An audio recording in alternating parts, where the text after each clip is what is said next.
In this video, we will show how to do the questions in Module 2 of the math portion of the SAT Practice Test number 7, published by the College Board. You can find the questions in this video by finding the practice test online. The test is published by the College Board. You can search College Board and SAT Practice Test in an internet browser or go directly to the website that you see on this screen. A link to the website will be in the description of this video, and I will also link the PDF of the practice test in the description of this video as well. If you do go to the website on the paper practice tests, you'll find the practice test in bundle 7 right there. There will also be a scoring guide, which gives you the answers and answer explanations as well. Some of the written explanations may be different than the explanations I show in this video. If you do download that test, it looks like this. It starts out with reading and writing modules, and then it has math modules. We're covering module 2, which starts on page 40. The first page has a formula and fact sheet, and then the second page tells you how to write the answers and how to format answers, and then the questions start. So let's go ahead and do these questions.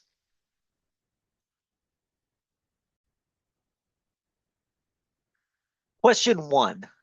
A total of 165 people contributed to a charity event as either a donor or a volunteer.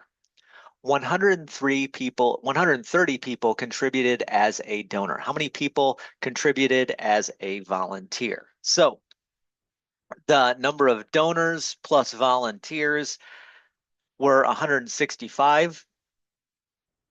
If we know that 130 people were donors, then plugging in 130 means that the other people would have had to have been 35. So the number of volunteers would be 35, and therefore option A is the correct answer. So question 1, the answer is A, 35.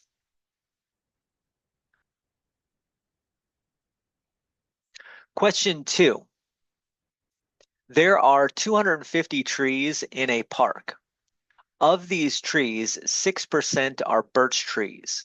How many birch trees are in the park? Well, if 6% are birch trees and there's 250 total, we just need to find 6% of 250. 6% of 250 is 0.06 times 250. When I do that multiplication, I get 15. So that means there are 15 birch trees in the park. And therefore the answer is B, 15.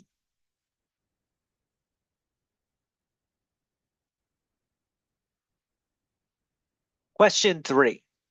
The graph of the quadratic function y equals f of x is shown. What is the vertex of the graph?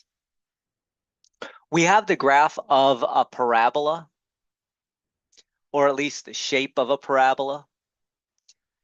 And the vertex of a parabola pointing up is the minimum point on that parabola. And so the minimum point looks to be right here at the point 0, 2. So therefore, the vertex is at the point 0, 2. And that is answer C. So the answer to question 3 is C, 0, 2.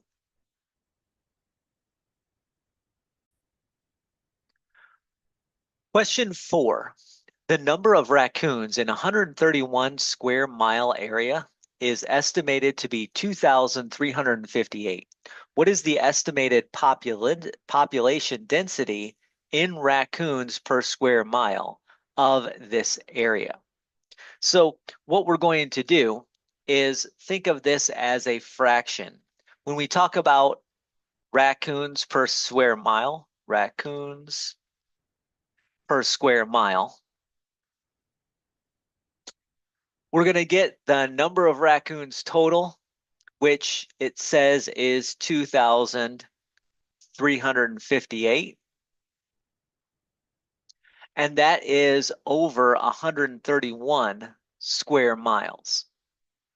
So when we take 2,358 and divide it by 131, we get 18 raccoons per square mile. So that's 18 raccoons per square mile. And therefore, the answer to number 4 is A, 18.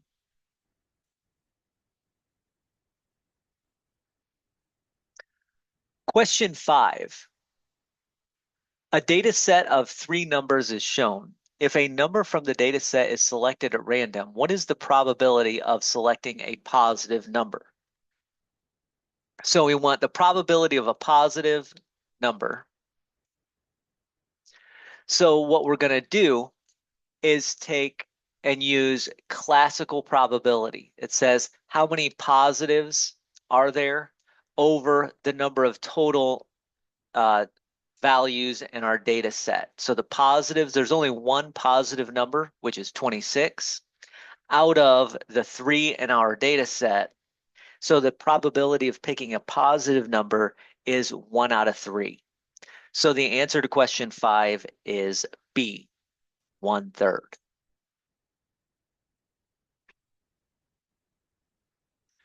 Question 6. The function f gives the monthly fee f of x in dollars a facility charges to keep X crates in storage. What is the monthly fee in dollars the facility charges to keep 50 crates in storage? X is the number of crates. F of X is the monthly fee. So all we have to do is plug in 50 into my function, which becomes 45 times 50 plus 600. And when that's done calculating, that's 2,850. So that's the answer. We would write 2,850. That's how many crates, or excuse me, that's the monthly fee in dollars. So that's $2,850 for keeping 50 crates in storage.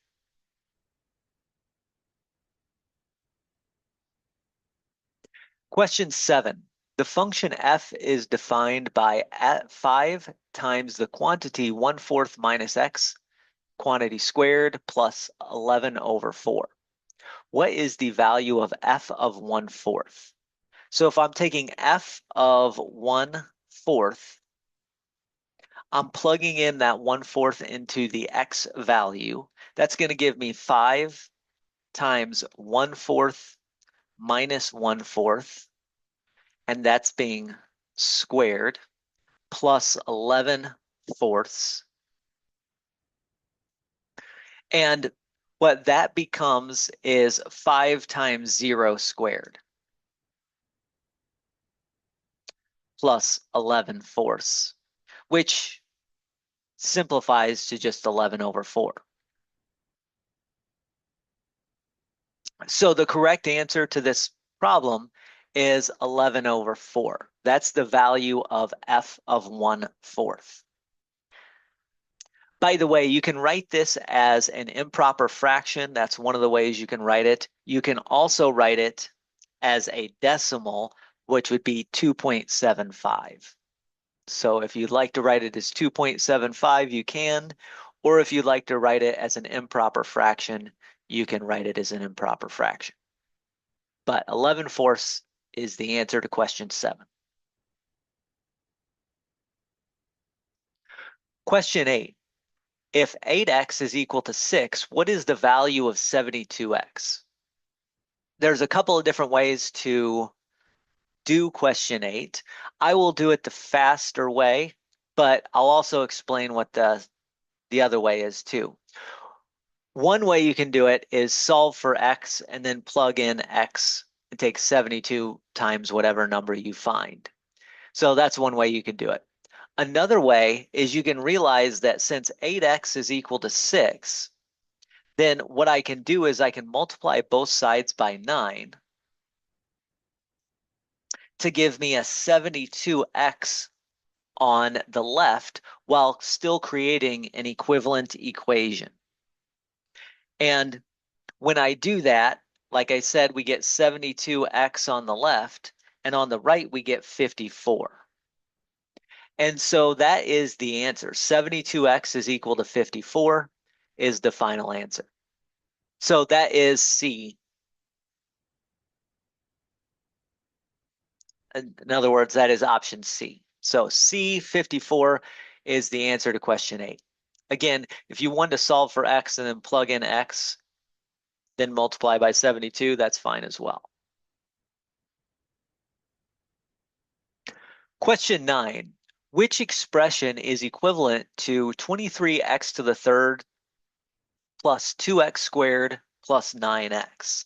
So 23x to the third plus 2x squared plus 9x. What it's asking us to do is essentially, if you look at all these options, we've factored out one factor. So we're looking for a greatest common factor of these three terms, and we want to factor that out. 23, 2, and 9 have no integer common factors, and other than 1, obviously. So we don't need a factor out of 1. So there's nothing numerically we can factor out. But all three terms do share a common factor of x. So I can factor out a factor of x and get 23x squared plus 2x plus 9 in parentheses. And so that's all we can do. And obviously that is option C. So the answer to question 9 is C, that x times 23x squared plus 2x plus 9. Question 10. Which expression is equivalent to the sum of these two polynomials? So what it's asking us to do is add up the two polynomials. And essentially when I do that, I have to combine like terms. Now, the 9x to the third and the 6x to the third are alike. So when I add those, I can just combine the coefficients to give me 15x to the third. We have a 5x and a 5x squared. Generally speaking, we put these in descending order. So we're going to put the 5x squared next, and then the 5x. Those are not alike. I cannot combine them since they have different exponents on the variable. And then lastly, I have a 7 and a minus 5. 7 minus 5 is 2. So the expression, when I combine like terms, is 15x to the third plus 5x squared plus 5x plus 2. You can see that that is option D. And therefore, the answer to question 10 is option D, which is that polynomial. Question 11. At a state fair, attendees can win tokens that are worth different numbers of points depending on the shape. One attendee won S square tokens and C circle tokens worth a total of 1,120 points. The equation 80S plus 90C is equal to 1,120. Let me write that down. 80 times the number of square tokens plus 90 times the number of circle tokens gave exactly 1,120 points. How many points is a circle token worth? Or how many more points is a circle token worth than a square token? So circle tokens are worth 90 points. Otherwise, that equation wouldn't make sense. So if we're counting the number of points, circle tokens are worth 90. Square tokens are worth 80 points. How many more? Well, when we're talking about how many more points a circle token is worth than a square token, just subtract 90 minus 80. Circle tokens are worth 10 points more.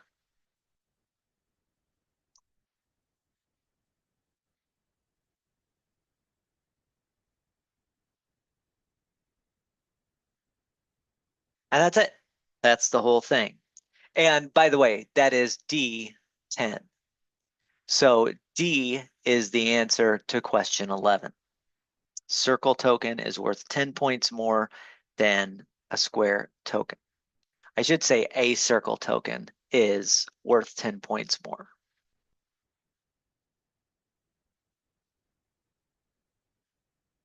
Than the square. So that's it. Question 11 is D10. Question 12. In the given scatter plot, a line of best fit for the data is shown. Which of the following is the closest to the slope of the line of best fit? So what I would do is I would look for a couple of places where the line, it looks like the line goes through. And it's best if we get in the intersection of two values. So for instance, it looks like my line goes through roughly the 0.37 and then roughly again through the 0.49. So if we want to find the slope from 3.7 to 4.9, what we can do is use either the slope formula or just our knowledge of slopes. This is change in y divided by change in x. Change in y is the difference between the y values. Change in x is the difference between the x values. So this is the formal way you can do this. Change in y values is 9 minus 7. Change in x values is 4 minus 3. You end up with 2 over 1, which is 2. So slope of 2 would be the best option. Now you could have also gotten that by just tracing along what's happening to the line. So going from 3.7, you would move up 2 and over 1 to get to the 0.49. So up 2 over 1 is a slope of 2 as well. So you could have done that either way. D is our best option, our best guess of 2. So D of 2 is the answer to question 12. Question 13. A circle has a radius of 2.1 inches. The area of the circle is b pi square inches, where b is a constant. What is the value of b? Well, we're talking about the area of a circle. So area of a circle is always pi times the radius squared. If you did forget that, that is one of the formulas on the reference guide on page 40.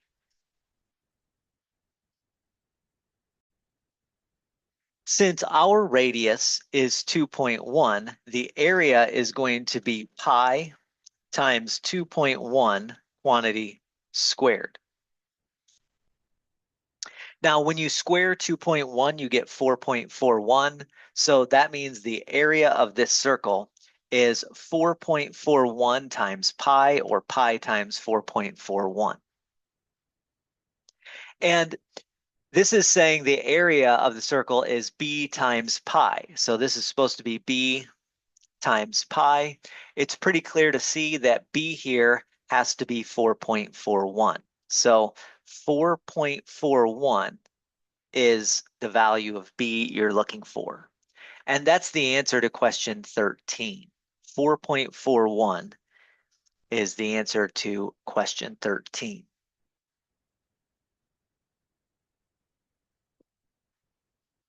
Question 14.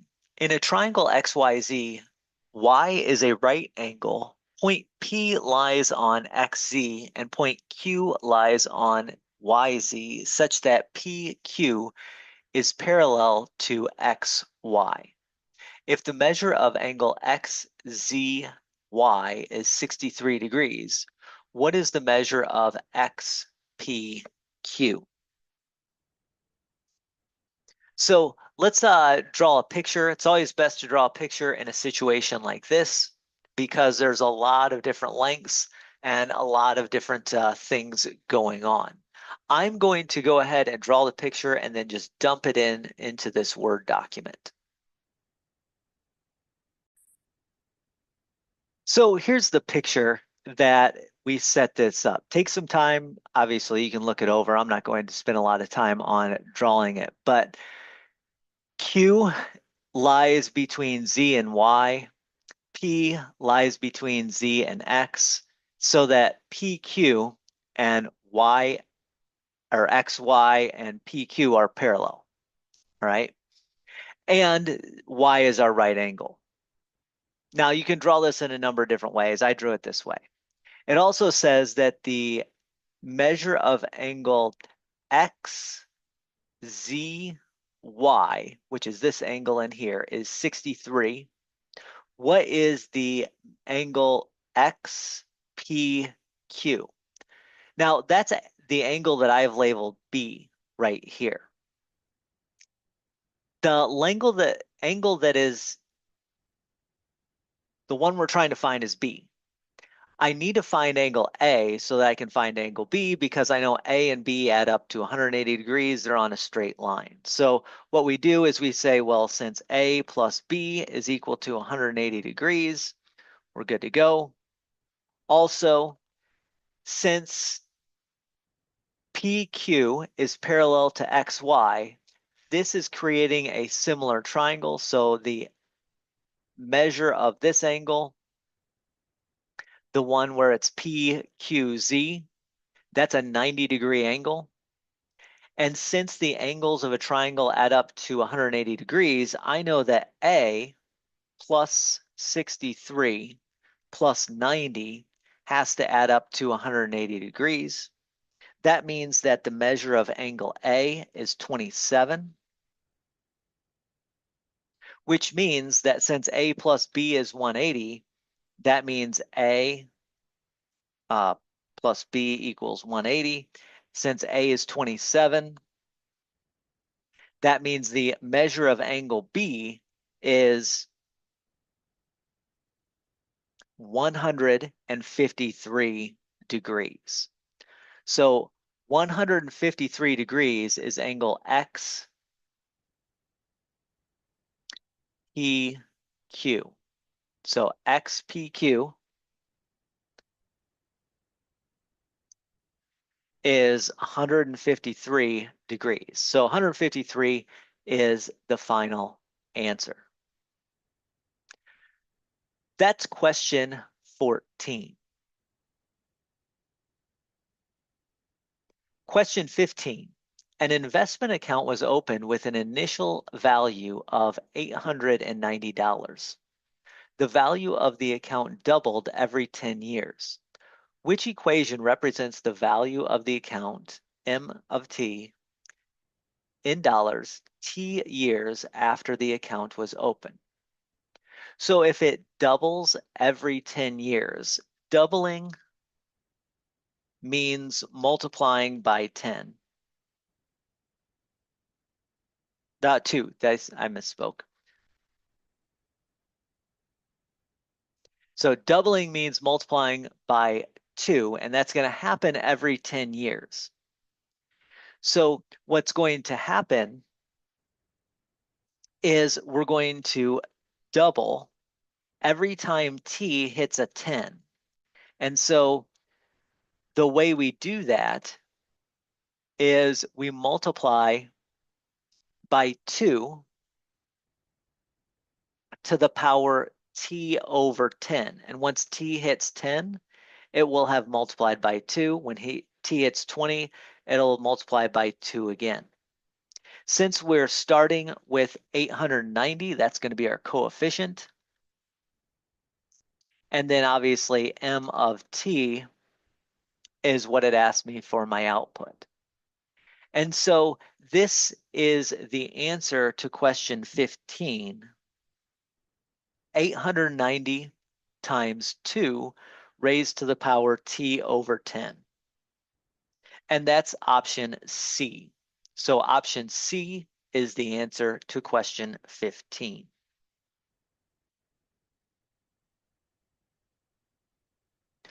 Question 16. For which of the following tables are all the values of x and their corresponding values of y solutions to the given system of inequalities?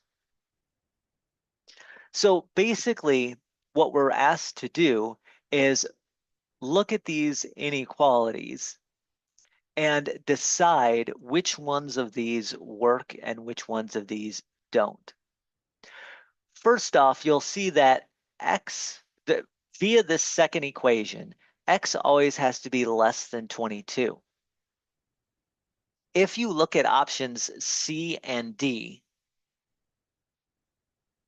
they have x values that are bigger than 22.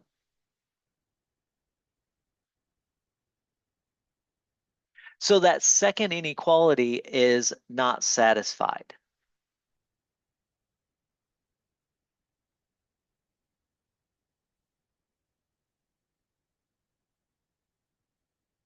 So that negates the second inequality. All right, x has to be less than 22. That leaves us with two options, A and B. All of the x values in B and all of the x values in A are under 22. So we have to just check which ones of those satisfy the first equation where the y values are all smaller than the x values. If you look at A, all of the y values are smaller than their corresponding x values. On the other hand, in B, all of the y values are bigger than their corresponding x values. So B has y values larger than the x values. So that negates the first inequality.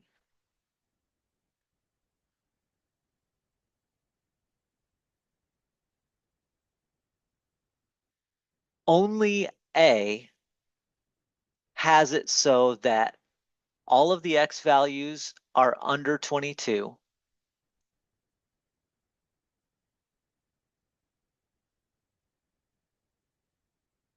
And all of the corresponding y values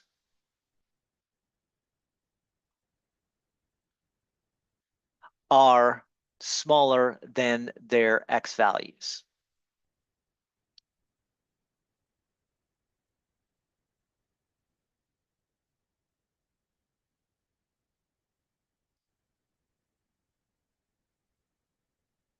I should say all of the y values are smaller than their corresponding x values.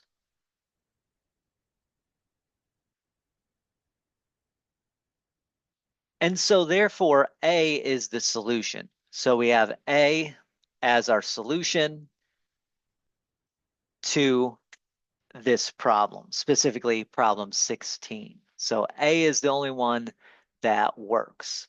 All of the x values are under 22, and all of the y values are under their corresponding x values. So A is the solution to question 16. Question 17, which expression is equivalent to h of 15 times q of 7 divided by h of 5 q of 21? This is the quotient rule. If we're doing the quotient rule, we can think of this as h of 15 divided by h of 5 multiplied times q of 7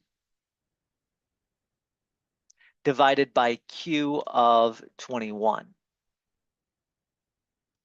And h of 15 divided by h of 5 is going to be h of 10. Quotient rule says subtract the exponents. Since there are more copies, more factors of h on the top, we're going to get 10 copies of h on the top left. And then for the q, we're going to do q of 7 divided by q of 21. We'll subtract the exponent, but realize that there's more copies, more factors of q on the bottom than there is on the top. So 21 minus 7 is going to be 14. So we're going to get q of 14 in the denominator. So that's the equivalent expression. The equivalent expression is h of 10 divided by q of 14, and that's option A. So option A is the answer to question 17.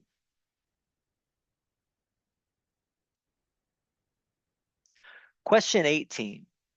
The solution to the system of equations is x comma y. What is the value of 39x? Again, there's a couple of different ways to do this one, but what I would do, since things are all aligned and we have opposite coefficients on y, in order to solve this system of equation, my first step could be to add both equations together using the elimination method. So essentially, elimination method, add equations together.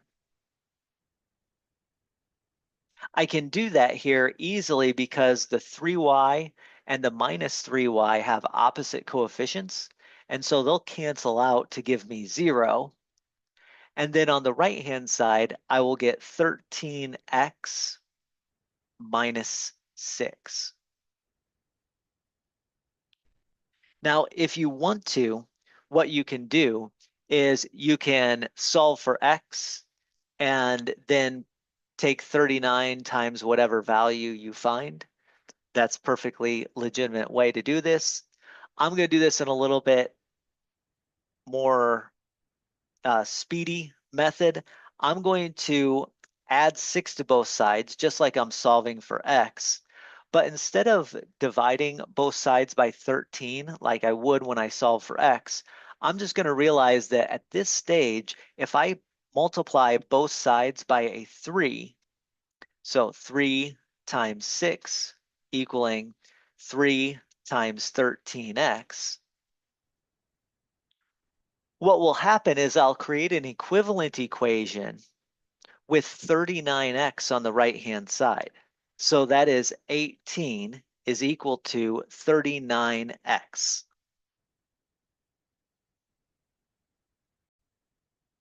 That's the value we're asked to look for. We're asking for what is the value of the solution is x comma y. What's the value of 39x? Well, now I know 39x is equal to 18, and therefore D is my answer. Now, if you'd like to, you could solve this for x, and you could also find the y, and obviously, if you did that, you just plug in the x value, which would be 6 over 13. 39 times 6 over 13 also gives you 18. So you could solve for x and then plug it in into 39 times that number. But we get 18, and that's the answer to question 18. So D is the answer.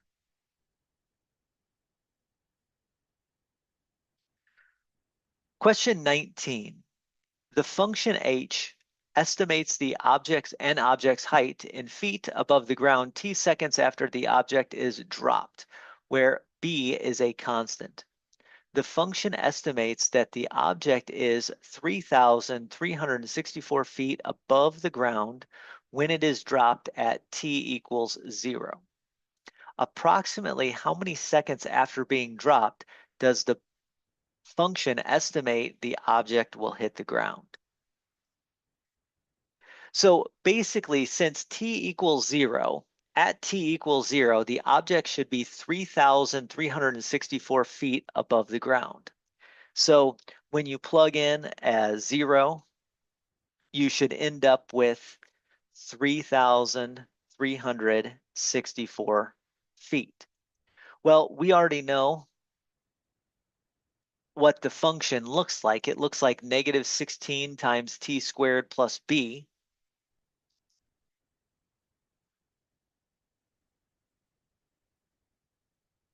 And we're saying when t is 0, what do we get? Well, that's going to eliminate this. That's going to say that b has to be 3,364. So that's your b value. So I know that my function now looks like equal negative 16 times t squared plus 3,364. Then we ask, when does this hit the ground? Well, it hits the ground when the height is 0. So when the height is 0, then it hits the ground, negative 16t.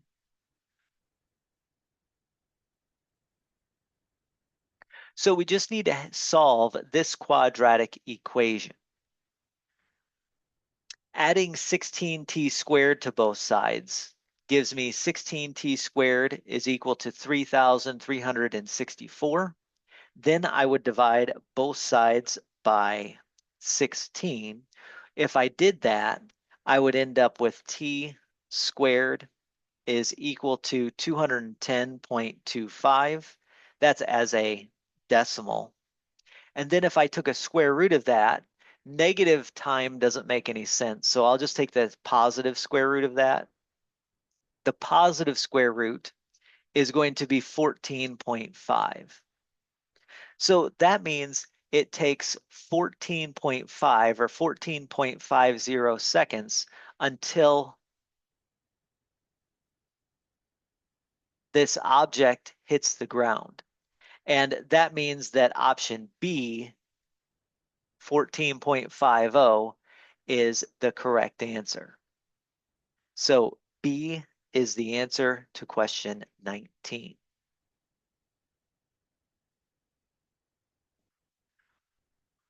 Question 20.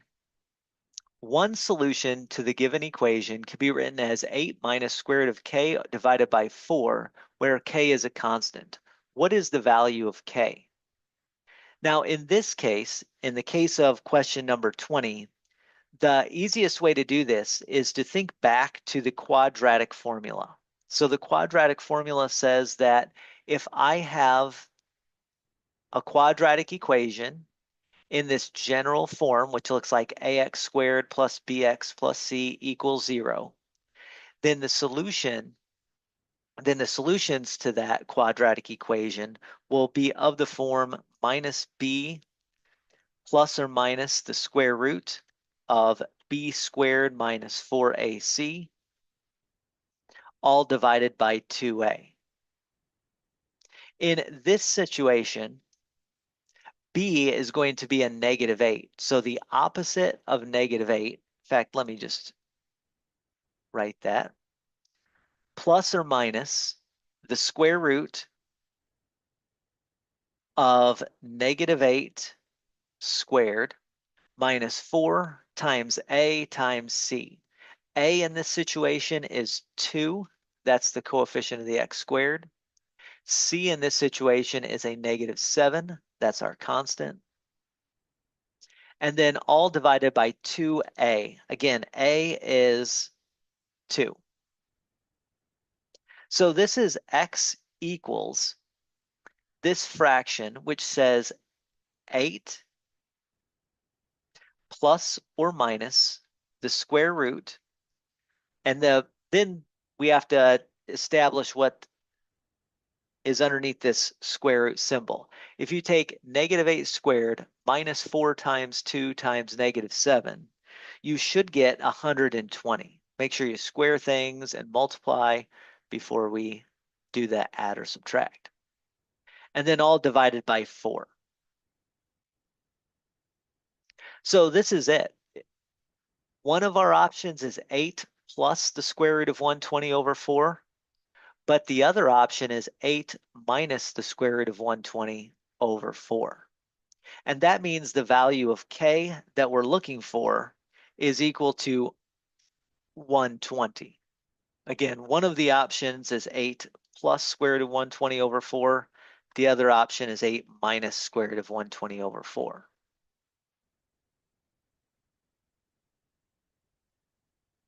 So there you go. K is 120. So the answer to question 20 is 120. Question 21. A line intersects two parallel lines forming 4 acute angles and 4 obtuse angles. The measure of one of the acute angles is 9x minus 560 degrees. The sum of the measures of one of the acute angles and 3 of the obtuse angles is negative 18x plus w. What is the value of w?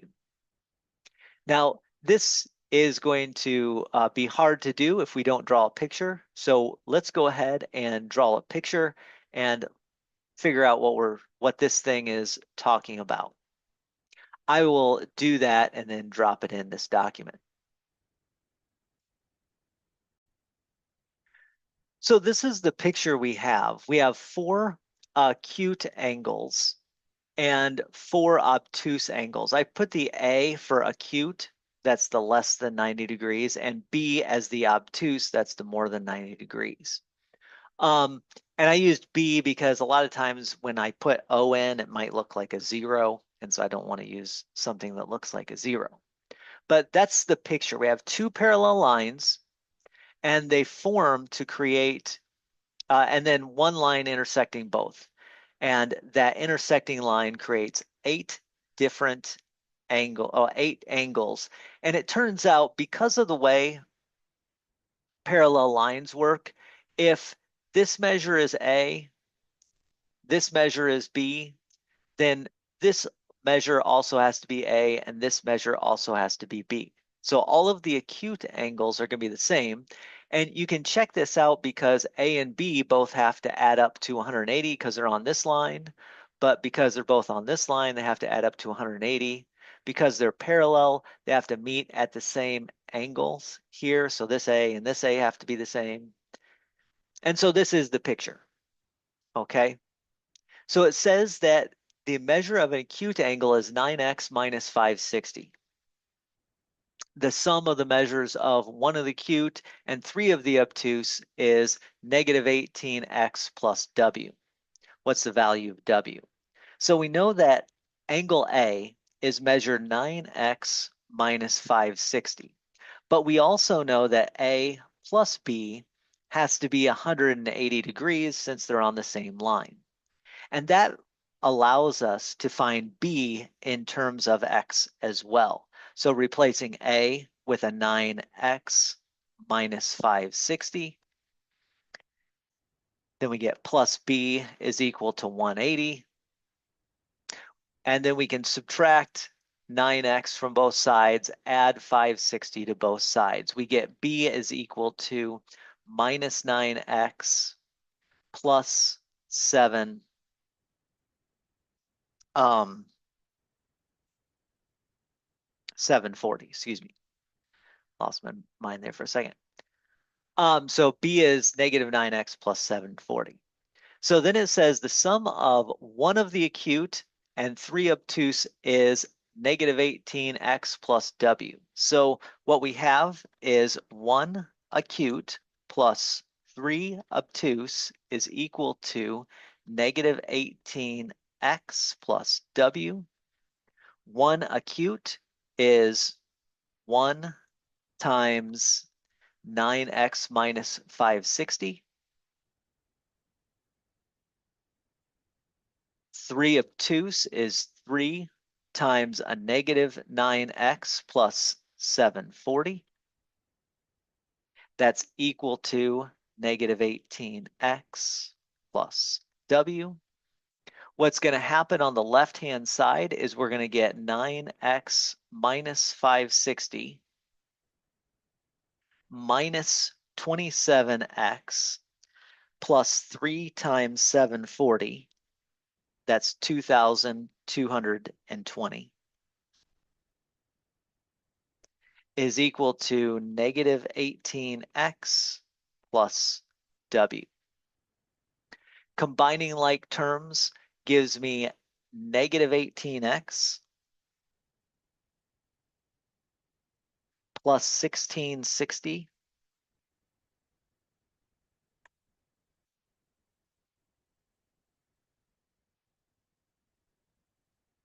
is equal to negative 18x plus w. If I add 18x to both sides, I get that 1,660 is equal to w. So 1660 is equal to w, and that's my final answer. We're looking for the value of w. W, I know now, is 1660. And that's it. That's the answer. 1,660 is the value of w. And that's the answer to question 21, 1,660.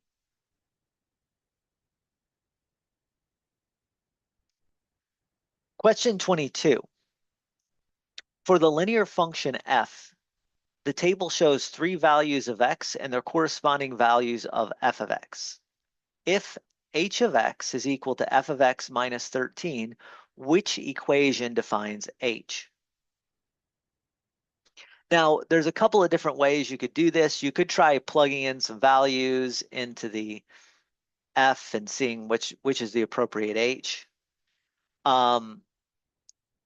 So there's that if you wanted to. You could, for instance, say, well, now I know since h of x is equal to f of x minus 13, that means f of x is equal to h of x plus 13. So you could plug in negative 4 into h of x and then add 13 and see that you get 0. See which one of these equations gives you 0. Plug in negative 19 over 5 into all 4 of these and see which one gives you 1. Plug in negative 18 over 5 into all 4 of these and then add 13 and see which one gives you 2. So you could do that if you'd like. But rather than doing some plugging and chugging, I'm going to actually find the f of x. I'm going to state that we're going to look for y equals mx plus b because I know f is a linear function. So f of x equals mx plus b. I can find the slope by just taking 2 of these points. So let's take the first 2.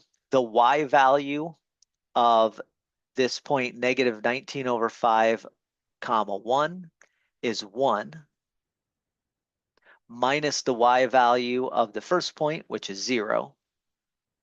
And then that's divided by the x value of the second point, negative 19 fifths, minus the x value of the first point, which is negative 4.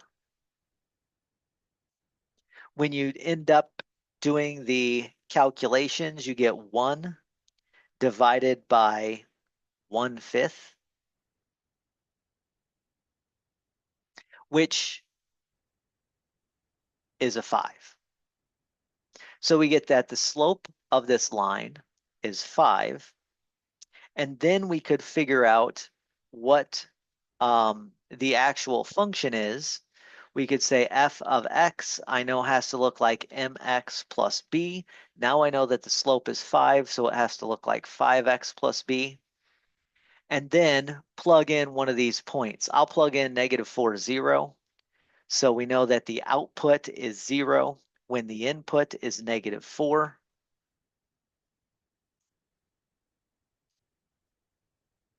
And that means b is 20. So we get 0 equals -20 plus b. B is 20. So now I know what f of x looks like. F of x is equal to 5x plus 20. And now I can find h of x. So h of x is equal to f of x minus 13.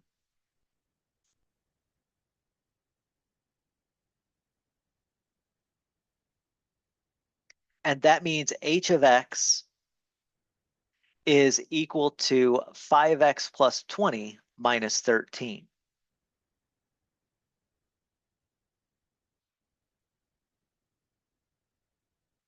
And if I combine like terms, that is 5x plus 7.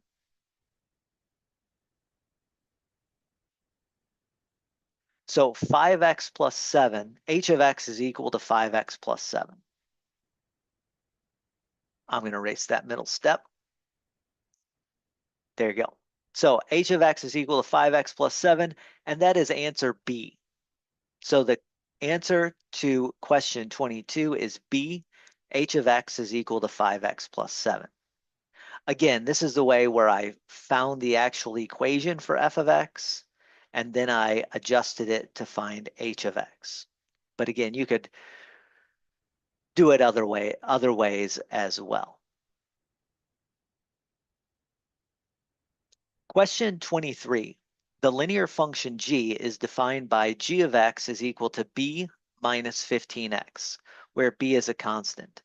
If g of c plus 7 is equal to c divided by 4, where c is a constant, which of the following expressions represents the value of b? So basically, we're going to plug in c plus 7 into my function g. If I do that, I get b minus the quantity 15 times c plus 7. But I also know that this output of c plus, the output is going to be c over 4. So that means that g of c plus 7 is also c over 4. So c over 4 is going to be this output. I'm going to multiply -15 times c is minus 15c. -15 times 7 is going to be 105. So -105 there.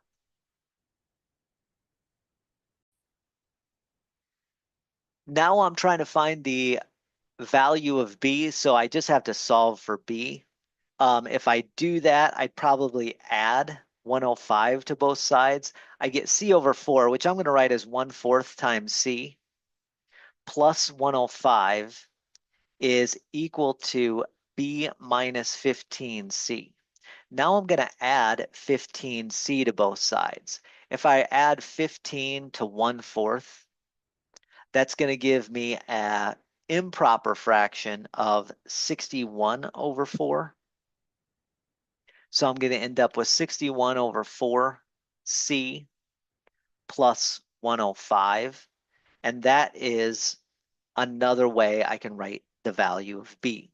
So b is 61 over 4c plus 105. And that's the same thing as option C. Although I've written my, variable C in different places. But so C is the answer to question 23. 61/4 times C plus 105. And there you go. Question 24. In triangle XYZ, angle Z is a right angle and the length of YZ is 24 units. If tangent of X is equal to 12/35, what is the perimeter in units of the triangle XYZ? So here's what I'm going to do. I'm once again going to draw a picture. I'll dump that in to this Word document. So there it is. So this is the picture I get. And I know that the tangent of X is equal to 12/35. Now, before I start messing with the calculations, I just want to point out something.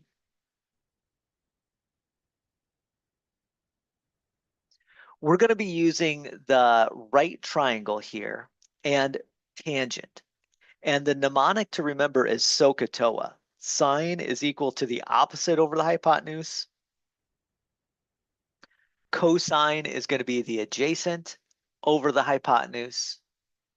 And the tangent is going to be the opposite over the adjacent. Now, when we say opposite over the adjacent, that means in this case, the opposite side of X is going to be from Z to Y, or Y to Z, doesn't matter. But that's going to be the 24 measurement. So when I think of this as opposite over adjacent, it's going to be 24 over the adjacent side, which is length XZ, whatever the length from X to Z is. To make these two equivalent, that means the length from X to Z has to be 70. Because this is a multiplication by 2. 2 times 12 is 24. 2 times 35 is the XZ. So the length from X to Z has to be 70. Okay. Now we know we also have a right triangle. So if I want to find the length from X to Y, that is going to be the hypotenuse of the right triangle. And with a right triangle, we know that a squared plus b squared is equal to c squared. That's our Pythagorean theorem. That's also given to us as a formula in the reference sheet on page 40. A here can be either the 70 leg or the 24 leg. And the other B will be either the opposite, the 24 or the 70. So we'll call the A the 24 leg, excuse me. And then 70 we'll call B. When I do those operations, what's going to happen is that C is going to come out to be 74. Let's actually do the operations. Let's take 24 squared and add 70 squared. That gives me 5,476 as our C squared. If I take a square root of both sides, I end up with 74. So 74 is the length of the hypotenuse. If I'm trying to find the perimeter of a triangle is just the sum of the three sides. So now I have that one side is 24, the other side is 70, and the third side is 74. So the perimeter of a triangle, this triangle, will be 24 plus 70 plus 74. And when that's all said and done, you get 168 as the perimeter of this triangle. And that's option B. So my answer to question 24 is B, 168. 168, option B.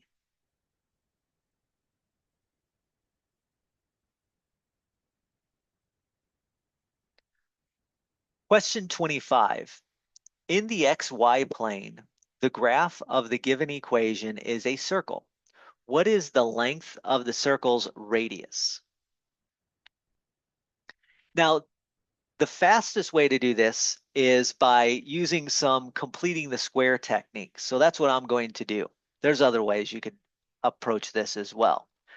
But I basically know that I know that a circle has form x minus h squared plus y minus k squared is equal to radius squared. So I'm going to put this equation that I'm given into the standard form of a circle. This is centered at HK with radius R. And so since we're looking for the radius, we just need to put it into this form and decide what the radius is. So the first thing that I would do is I take my equation, x squared plus 14x plus y squared, and I'm going to subtract 6y from both sides. So minus 6y plus is equal to 109.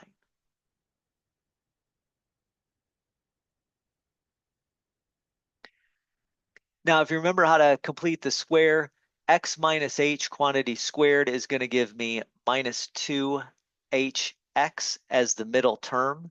That's going to be 14.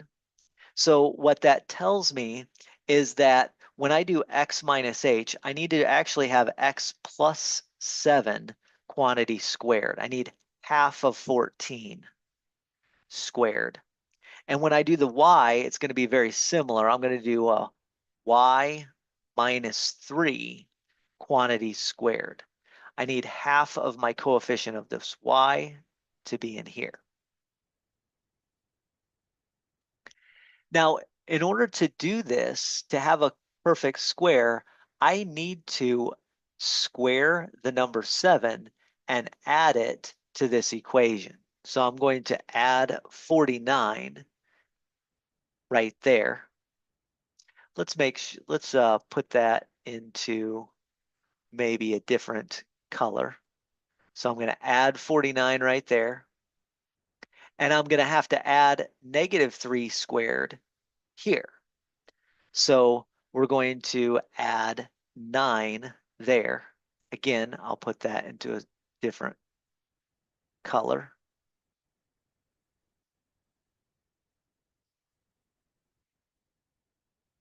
Well, if I add a 49 on the left and I add a 9 on the left, then I have to do the exact same thing on the right as well. So I'm going to have to add 49 and add 9 on the right as well to make sure that my equation stays balanced. And if I do that, 109 plus 49 plus 9 is 167. And so now I have the form x minus h squared plus y minus 3 squared is equal to 167. Remember, this number on the right, 167, is my radius squared. And that means my radius has to be the square root of 167. Therefore, the answer to question 25 is C, the square root of 167.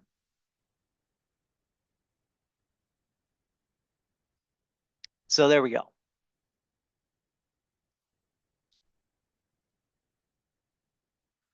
Question 26.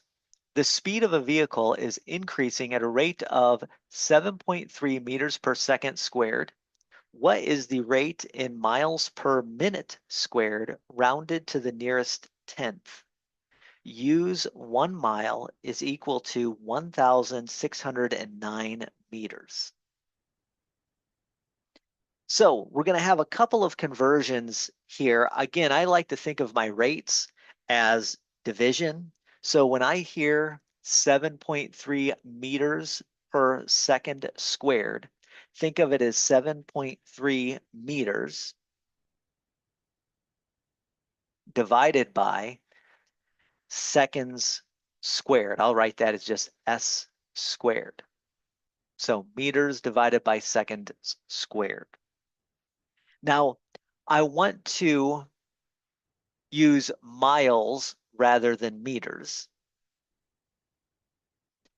So I'm going to get rid of the meters and I want to use miles. The way I like to do that is I like to multiply by a fraction which is 1, which is going to have meters in the denominator and miles in the numerator. Now, when I take a fraction that's 1, since I know that 1 mile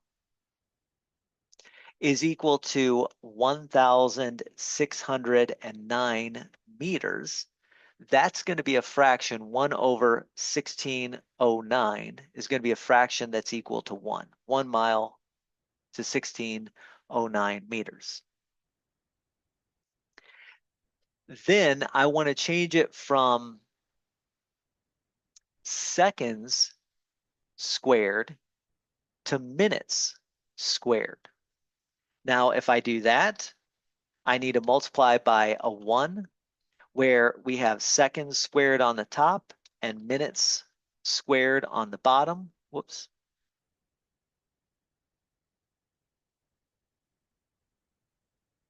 Oh, that's something different. I'll write it that way. And we need a fraction that's 1 as well. So we need a numerator, numerical value. We need a denominator, numerical value. Now be careful here. This is seconds squared and minutes squared. We all know that there are 60 seconds in 1 minute. But if I square that, square the left-hand side, we get 3,600 seconds squared. In squaring the right-hand side gives you 1 minute squared. So my coefficients are going to be 3,600 in front of the second squared and a 1 in front of the minutes squared. So be careful about that. Now we can do the multiplication. Take 7.3 times 1 over 1609 times 3,600 divided by 1. When I do that, I end up with approximately 16.333126. And what will have happened is this meters will have canceled out with this meters. This second squared will cancel out with this second squared, and we'll just be left with miles over minutes squared. So this is that many miles per minutes squared.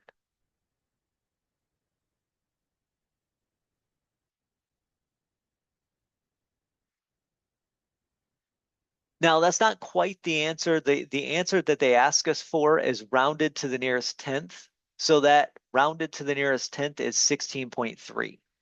So 16.3, or letter B, is my final answer to question 26. So B, 16.3 is the answer to 26.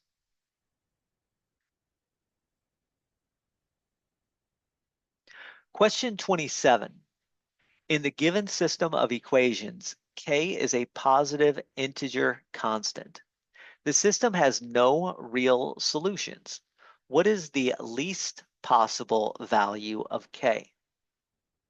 So no real solutions means that this parabola, because y equals x squared plus 8x plus k is going to give me a parabola. is not going to touch my horizontal line of y equals negative 2.5. So there's going to be something in between there. There's going to be space in between there. And we're saying what is the smallest possible value of k, where k is a positive integer, that will work for. So essentially what we're going to do is we're going to figure out where the vertex of this is, and then decide what the least possible value of k is.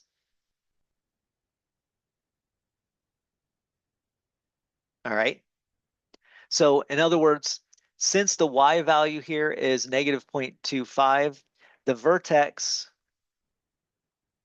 must have y value which is greater than negative 2.5. All right. Now I know that the x value of the vertex is opposite of b over 2a, because that is the x value of any vertex of parabolas in this form. This is your general form here. So that is negative 8 divided by 2 times 1. So negative 8 divided by 2 times 1. So the vertex has x value of 4.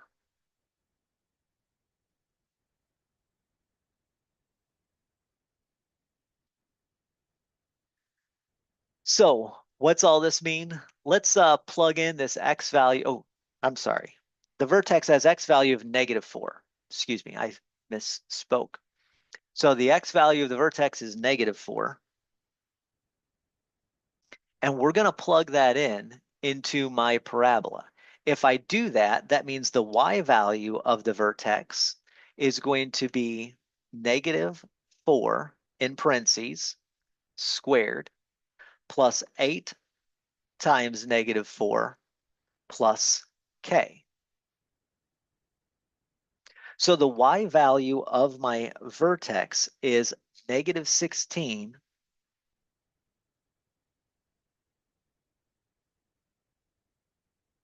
plus k. Now, what did we say? Our vertex must have y value which is bigger than 2.5. So this number, negative 16 plus k, needs to be bigger than negative 2.5. So my y value of the vertex needs to be bigger than negative 2.5 in order to have no real solutions. Adding 16 to both sides tells me that the value of k has to be bigger than 13.5. Now here's the thing, here's the read the question carefully part. K has to be a positive integer constant. 13.5 is not an integer. It has a decimal. The system has no real solutions. What is the least possible value of k? What is the smallest positive integer constant that's bigger than 13.5? Well, the smallest integer that's positive, that's bigger than 13.5, is 14. So the smallest possible value of k is 14. All right, since k was a positive integer constant. So 14 is the correct answer to question 27. The smallest k value is 14, and that's the answer to question 27.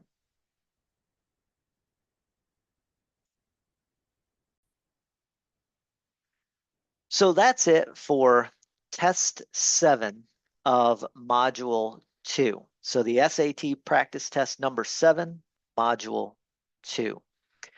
There's a link to the explanation of solutions to the other math module on the description of this practice test in the description of this video.